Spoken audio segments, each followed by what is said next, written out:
masoyan mai gida. Umar na nan kalau sha'ani ne na wasu mahasada. Ku kwantar da hankali ku manta masoyan mai gida. M Sharif yana kalau, sai ku kwantar da hankali masoya. Makiya su ne suke yi wa oga fatan mutuwa. M Sharif yana kalau, sai ku kwantar da hankali masoya. Makiya su ne suke yi wa oga fatan mutuwa. Idan kana a masoya da M Sharif kai nazari, kai tuni da mai gida shi yake cewa mai haƙuri. Sannan ku gane masoya, ku gama mana kokari. Shi ya ce amma kakar ka ce komai kai uzuri.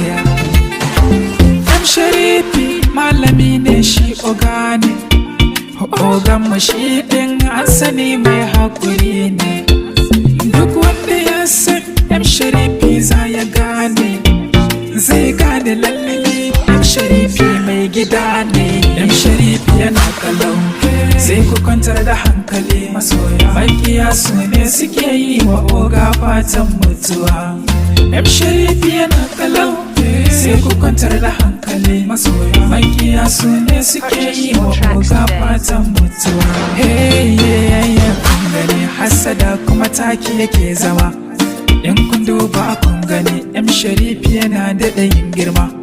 Za ku gan shi yana hawa ko da yaushe yana daɗa yin sama. Ga dalili kusa ne haƙuri kuma bai san rigima.